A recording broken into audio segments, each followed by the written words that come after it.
22일 목요일 새벽입니다. 오늘 같이 기도하실 말씀은 창세기 47장 1절에서 12절입니다.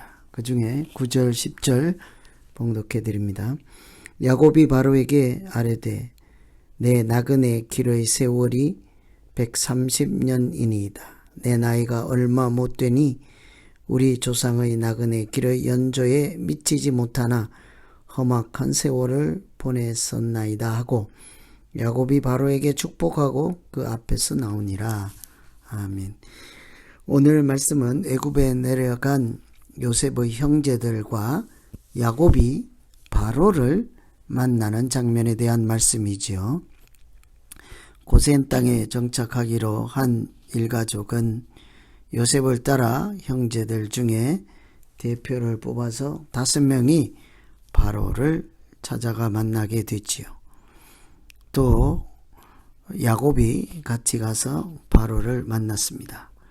바로와 이 요셉 또 요셉의 형제 대표단 5명 야곱이 이 바로와 만나는 중에 나누는 대화를 통해서 우리가 믿음으로 살기 위해서 무엇을 생각해야 하는지를 이렇게 염두에 두시고 오늘 말씀으로 기도하면 되겠습니다. 우선은 거룩한 존재로 살기 위한 결단이 있어야 되겠죠. 3절에 보시면 바로가 요셉의 형들에게 묻되 너희 생업이 무엇이냐? 그들이 바로에게 대답하되 종들은 목자이온데 우리와 선조가 다 그러하니이다. 이제 바로 앞에 가서 그들이 앞으로 살아갈 것에 대한 대답을 잘 해야 되겠지요. 고센 땅에 사는 것이 좋겠다 하는 야곱의 뜻에 따라 그 형제들도 고센 땅에 살기 위해서는 바로 앞에서 지혜롭게 잘 처신을 하여야 했습니다. 요셉이 이미 예측해서 일러준 바대로 바로는 너희의 생업이 무엇이냐 하고 물었지요. 그 형제들은 이런저런 대답을 할 수도 있었을 것입니다. 그런데 요셉이 지혜를 준 대로 우리는 목자입니다. 선조 때부터 목축을 하는 사람입니다. 이 고센 땅에 살기 위해서는 목축을 하는 그런 또 애굽 사람들이 경계하지 않을 만한 그런 직업을 잘 이렇게 선택을 해야 되겠지요. 그들이 애굽에 위협이 되거나 또는 왕궁에 가서 무슨 대단한 일을 하겠다는 또 욕심과 야욕에 사로잡혀서 하는 대답을 듣고는 바로에게 무사하지 않게 될 수도 있습니다. 그래서 요셉이 시킨 대로 우리는 선조 때부터 목축을 하던 사람입니다. 이것은 생업을 지키려고 하는 것이 아니라 그들이 이제 고센의 땅, 구별된 땅에 살기 위해서 이렇게 변방에 머물기를 원했던 것입니다. 가나안 땅에서 가까운 곳이고 여차하면 다시 돌아갈 수 있는 그런 곳에 짐승을 키우면서 애굽에 동화되지는 않겠다.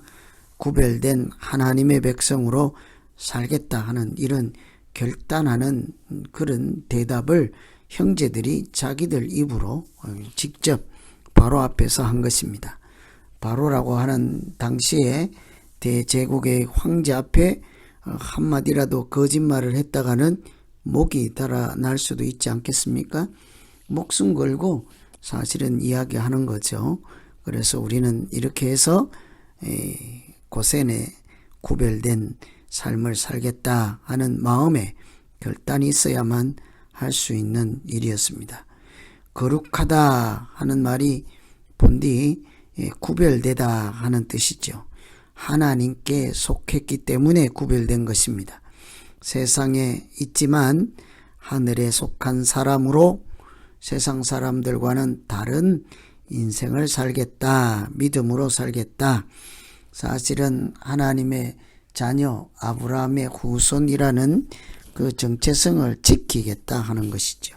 그래서 우리가 어떤 직업을 가질지라도 더 중요한 것은 그 직업 자체가 아니라 자기의 근본 정신, 근본 정체성을 지키는 것이 중요하지 않겠습니까? 그래서 항상 우리가 하나님의 자녀로 세상의 빛과 소금으로 구별되게 살아가는 길을 택해서 갈 때 하나님은 그 걸음을 인도해 주셔서 우리가 세상에 물들지 않고 오히려 구별된 하나님께 영광을 돌릴 만한 하나님이 기뻐하시는 인생을 살게 될 줄로 믿습니다. 두 번째는 복의 근원으로 살아가는 결단입니다. 7절에 보시면 요셉이 자기 아버지 야곱을 인도하여 바로 앞에 서게 하니 야곱이 바로에게 축복하였다. 10절에도 야곱이 바로에게 축복하고 그 앞에서 나오니라. 좀 무언가 그림이 이상하지요. 대제국의 황제 앞에 선 참 험악한 세월을 살았다 자기 입으로 말하는 야곱은 한 나그네에 지나지 않습니다.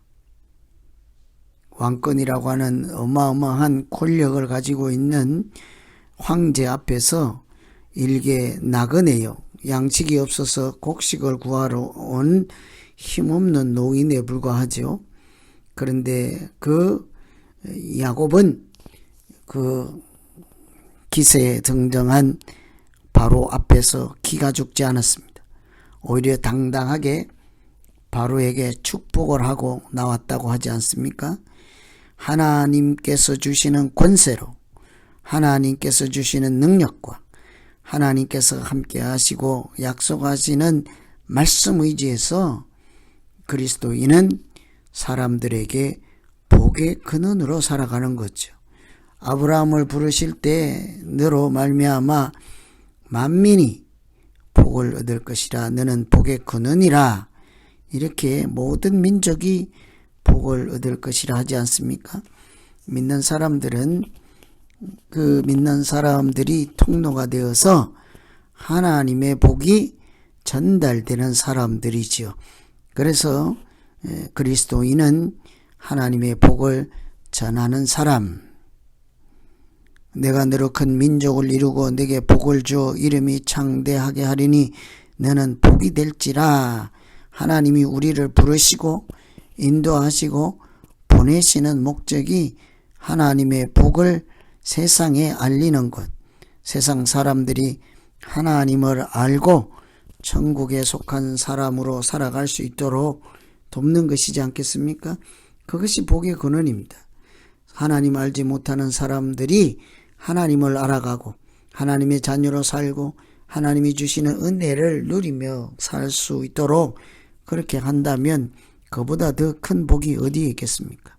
그리스도인은, 예수 믿는 사람은 세상에 나가서 자기 자신을 보지 않고 자기의 부족함이나 연약함 이것에 이렇게 함몰되지 아니하고 예수 이름으로, 하나님의 이름으로 말씀 의지해서 세상에 복을 선포하고 복음을 선포하고 하나님의 이름을 전파하는 자들이지 않습니까?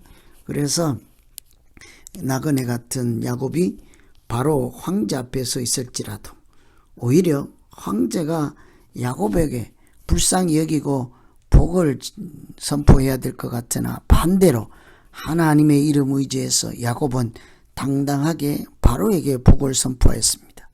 여러분, 이것이 우리가 살아가는 이치요, 믿음으로 살아가는 비결이죠. 어디에서든지 이렇게 거룩하고 구별된 존재로 살기 위해서 내가 스스로 내 입으로 결단하고 고백하고 이렇게 용기를 가지고 뿐만 아니라 시시때때로 하나님이 일하시기를 원하시고 하나님이 복을 주시기를 원하시는 곳에서 예수 이름으로 복을 선포하고 기도하고 하나님이 주신 능력과 지혜로 살아가는 믿음 생활이 되기를 간절히 기원합니다. 오늘 이렇게 나그네에 불과한 사람들이 오히려 황제 앞에서 당당하게 살아갈 수 있는 것, 믿음의 결단, 거룩한 존재로 살기 위한 결단, 복의 근원으로 살아가는 당당한 모습, 이런 것들을 보시면서 우리 같이 이제 한번 각자 자기 믿음을 놓고 기도하겠습니다. 하나님 아버지, 요셉을 따라서 형제들 대표단 5명과 야곱이 바로 황제를 만났을 때 전혀 기죽지 아니하고 오히려 황제를 축복하고 또 거룩한 존재로 살기 위해서 그들이 당당하게 자기들의 그 꿈을 바로에게 전하며 그들이 앞으로 애굽 땅에서, 세상을 대표하는 애굽 땅에서 하늘에 속한 사람으로 살기 위해서 애쓰는 모양을 보았습니다. 하나님, 우리도 하나님 없는 세상 같은 이 오늘날 험악한 세상 가운데서도 하나님의 이름을 지키고 하나님께 영광을 돌리며 믿음으로 살아가는 일에 용기를 잃지 않게 해 주시고, 항상 어디서든지 예수 이름으로 복을 선포하고 말씀을 전파하며 복음을 전하고 생명을 구원하는 하나님의 일을 통하여 온 세상의 빛과 소금으로 복의 근원이 되는 믿음 생활하게 하여 주시옵소서. 예수님 이름으로 기도하옵나이다. 아멘. 것이라 너